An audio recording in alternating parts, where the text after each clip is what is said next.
Bonjour à tous. Le nouveau chancelier allemand, Merz, ça y est aux responsabilités. C'est un dingue. Mais alors, vous allez voir, on est là à un très haut niveau de dinguerie. Mais, bonne nouvelle, il est très affaibli, terriblement affaibli même. Si vous lisez la presse allemande, je vais vous expliquer ce qui pourrait freiner ses ardeurs, et tant mieux. Et le premier jour, d'ailleurs, il a rencontré Macron à l'Élysée, on va en parler. On revient sur tout ça parce que ça a un impact énorme sur nous, parce qu'il parle d'Ukraine, parce qu'il parle de Mercosur, parce qu'il parle d'économie, parce qu'il parle d'Union européenne, de transfert de souveraineté et de liberté d'expression, et parce que cet affaiblissement, peut-être un peu inattendu, mais très profond, est une bonne nouvelle.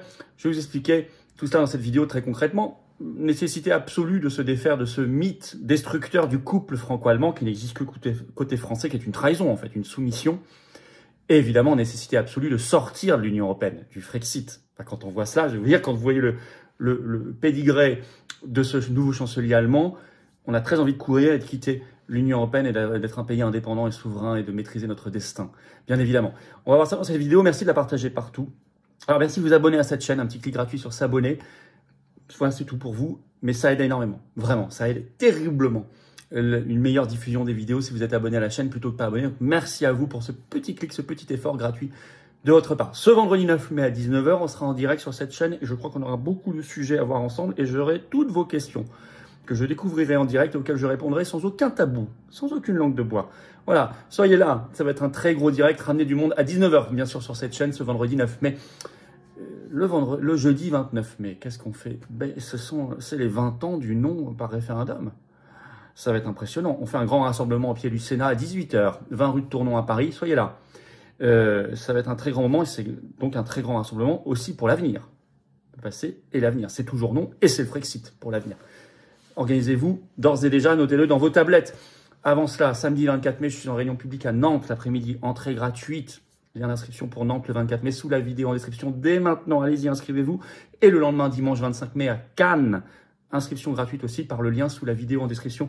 Et vous trouverez toujours le lien pour signer la pétition pour dire stop au crédit social qui arrive en France par la reconnaissance faciale dans l'espace public. Je vous attends, patriotes. Je vous attends, patriotes.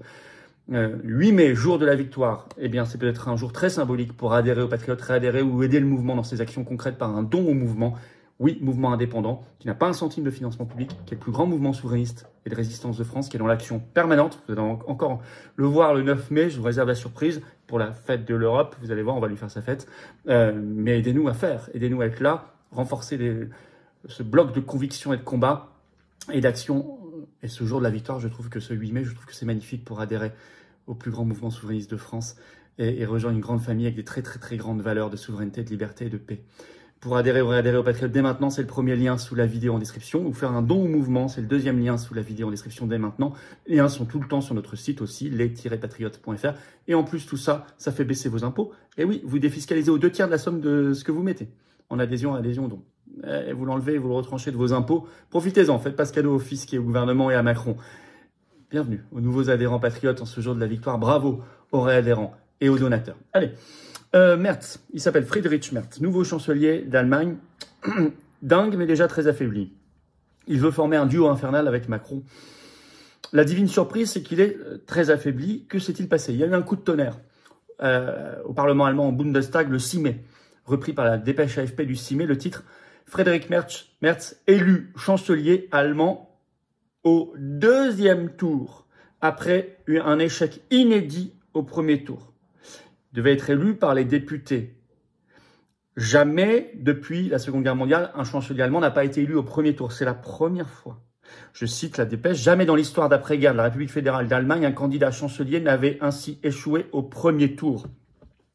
Situation compliquée pour lui, je vous lis un extrait de cette dépêche. C'est un faux départ pour le vainqueur des élections législatives de février, attendu avec espoir en Europe, écrit l'AFP. Il illustre sa position politique d'emblée fragile.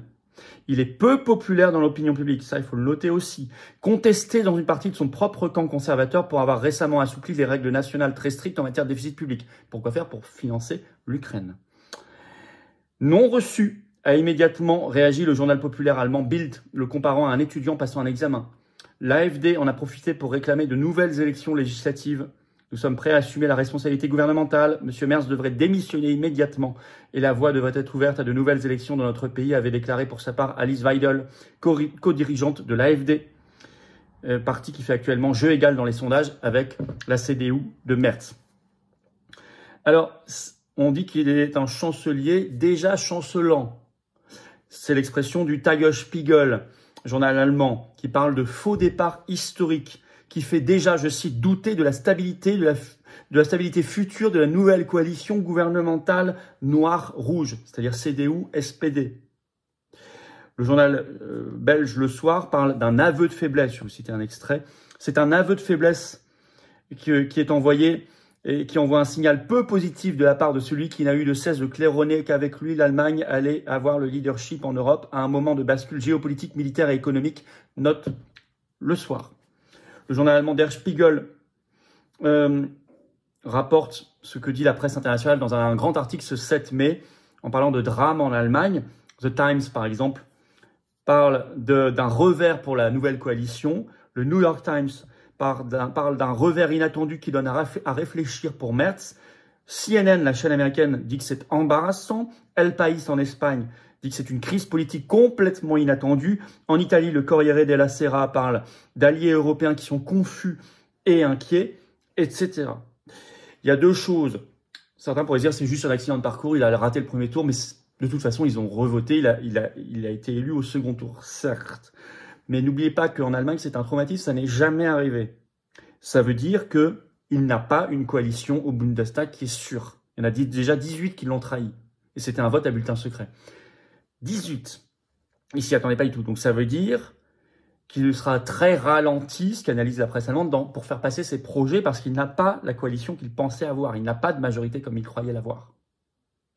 Deuxièmement, les sondages d'opinion en Allemagne sont déjà catastrophiques pour lui, ce qui est aussi un frein.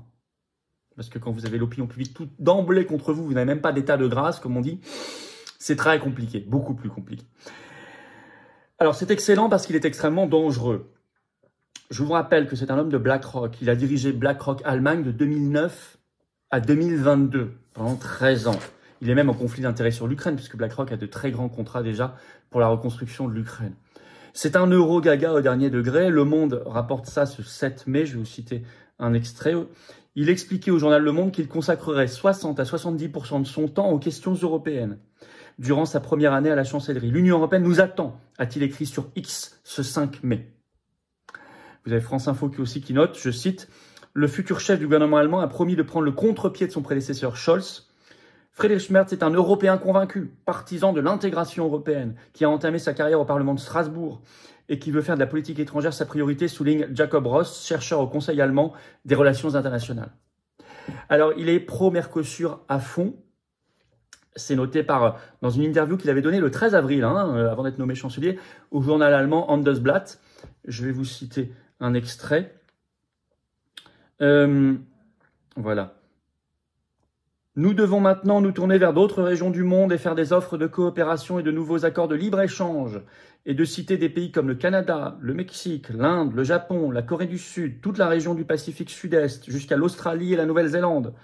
L'accord de libre-échange Mercosur avec les 4 pays d'Amérique du Sud doit entrer en vigueur rapidement, martèle Friedrich Merz à l'époque. Et ce 7 mai, sous les yeux de Macron à l'Élysée, parce qu'il était reçu à l'Élysée, il a déclaré « l'accord Mercosur doit être ratifié très rapidement ». Alors qu'il sait que normalement la France est censée être contre. Mais il le dit à 50 cm de Macron, sans problème. D'ailleurs, l'opposition réelle de Macron au Mercosur, vous savez, on en a déjà parlé depuis des mois sur cette chaîne, elle doit être relativisée. Mais je rappelle, parce que certains font croire que la France a un droit de veto sur le Mercosur. J'entends encore des faux souverainistes le dire aujourd'hui. Il n'y a pas de droit de veto, c'est un vote à la majorité qualifiée. Seul, on ne peut pas bloquer cet accord. Ou alors, on quitte l'Union européenne. C'est ce que je veux. Et là, on est cohérent et on reprend en main notre commerce. Donc ça, pour Mercosur, et vous avez vu tous les pays qui citent pour faire de nouveaux accords de libre-échange. Mais nos paysans français vont être laminés, et notre industrie aussi. Alors, par ailleurs, c'est un pro-guerre en Ukraine. France Info le rapportait ce 6 mai. Je vais vous citer un extrait. Les vues françaises et allemandes se rejoignent sur d'autres sujets. En premier lieu, celui de la guerre en Ukraine. Plus largement d'ailleurs sur la défense. Merz a ainsi nommé le conservateur Johann Wadepool, fervent soutien de Kiev, au ministère des Affaires étrangères. L'accord de coalition promet un soutien complet à l'Ukraine sur le plan militaire et diplomatique, et le nouveau chancelier a affirmé que l'invasion de Poutine s'en prend à l'ordre politique du continent européen dans son ensemble, rapporte l'AFP. Par ailleurs, Euronews notait dès le 14 avril, je cite le titre « Allemagne, Friedrich Merz ouvert à la livraison de missiles Taurus à Kiev ». Missiles de croisière, ce qui n'était pas la position de Scholz, qui était contre. Position déjà du Royaume-Uni, de la France et des États-Unis à l'époque de Biden. Et il pousse à la guerre, puisque c'était lui qui avait déclaré à l'époque, il n'y a pas longtemps, il y a quelques semaines, qu'il fallait que Kiev détruise le pont de Crimée.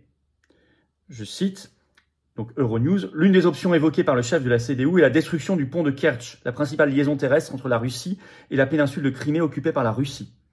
Il n'est pas convaincu que Poutine réagisse positivement à la faiblesse et aux offres de paix. » Donc, c'est-à-dire qu'il est contre les offres de paix. C'est vraiment un va-t-en-guerre, un pouce à la guerre.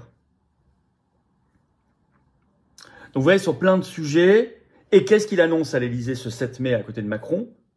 La création d'un conseil de défense franco-allemand.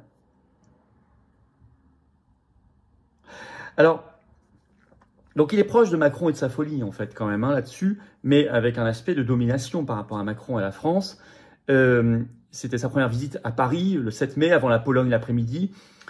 Et Le Monde ne s'y trompe pas, écrit ce 7 mai, je cite, « Avec le nouveau chancelier Friedrich Merz, l'espoir d'un renouveau pour le couple franco-allemand. » Le couple, notion dont on ne parle jamais en Allemagne.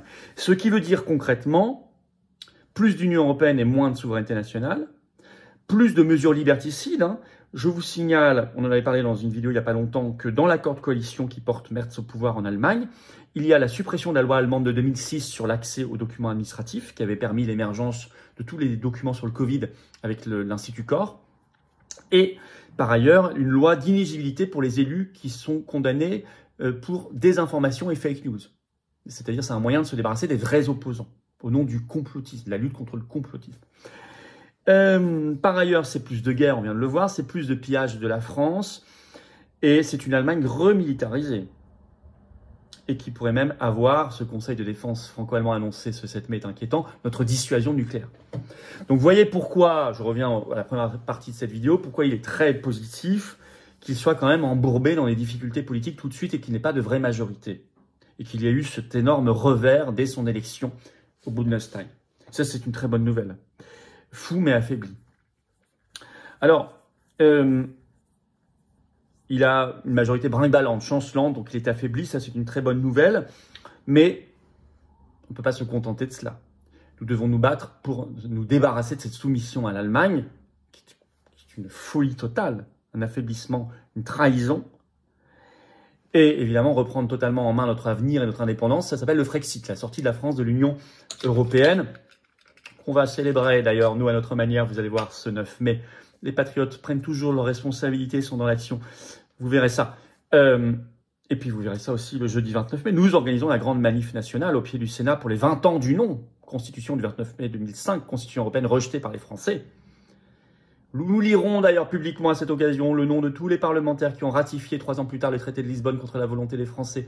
Nous lirons publiquement, par grappe, dans les rues de Paris, le nom de ces parlementaires. Ah oui, on n'oublie pas. Et nous construirons l'avenir. Ça sera un grand rassemblement pour le Frexit jeudi 29 mai à 18h, 20 rue de Tournon, c'est-à-dire au pied du Sénat à Paris. Soyez là, organisez-vous en covoiturage. Ça va être un très grand moment. Il y a des gens qui viennent de toute la France pour cela. Et avant cela, le 24 mai, je suis en réunion publique l'après-midi à Nantes, un samedi. Lien d'inscription pour Nantes sous la vidéo en description. Et le lendemain, dimanche 25 mai à Cannes. Inscrivez-vous sous la vidéo en description pour Cannes. Abonnez-vous à la chaîne, s'il vous plaît. Un petit clic sur s'abonner, ça aide tellement la chaîne. C'est un clic gratuit pour vous. Faites qu'elle se diffuse mieux par votre abonnement à la chaîne. Merci beaucoup d'avance. Et venez aux Patriotes. En ce 8 mai, jour de la victoire, c'est le meilleur moment pour venir. Car nous allons ensemble vers la victoire. Seul, on n'y va pas. Ensemble, dans le collectif et dans l'action concrète, c'est la doctrine des Patriotes. On y va vers cette victoire. On brise nos chaînes, on y va vers la liberté, la paix, la souveraineté, la France libre. On y va vers l'avenir. J'ai besoin de vous, vers l'espérance. Venez aux Patriotes, mouvement indépendant qui n'a pas un centime de financement public, ni d'aide des banques, qui a le système contre lui, mais qui est le plus grand mouvement souverainiste et de résistance de France, qui est en métropole, outre-mer, à l'étranger, organisé. Venez maintenant. C'est pas le moment de reporter, c'est le moment, un 8 mai, le jour de la victoire, de venir. Je crois que ça a c'est chic, ça a de la classe. et ça promet de construire pour l'avenir. Vous pouvez adhérer ou réadhérer au Patriote dès maintenant par le premier lien sous la vidéo en description. Ce lien est également en commentaire épinglé, une petite fiche sur l'écran maintenant et dans quelques secondes un lien sur l'écran. Vous pouvez faire un don au mouvement par le deuxième lien sous la vidéo en description. C'est vital pour le mouvement et ses actions, sinon on ne peut pas les faire. On n'a pas de financement public, rien. Et tout ça est défiscalisé de vos impôts aux 2/3. Les liens sont également sur les-patriotes.fr, bien sûr, notre site. Défiscalisation, ça veut dire que ça fait baisser concrètement vos impôts. Vous mettez 30 €, ça enlève 20 € de vos impôts. Vous mettez 6 000, ça enlève 4 000. Vous mettez 100, ça enlève 67. Vous mettez 50, ça enlève 33. Vous avez compris. Bravo aux donateurs, aux réadhérents, bienvenue. Aux nouveaux adhérents patriotes. Vive la France.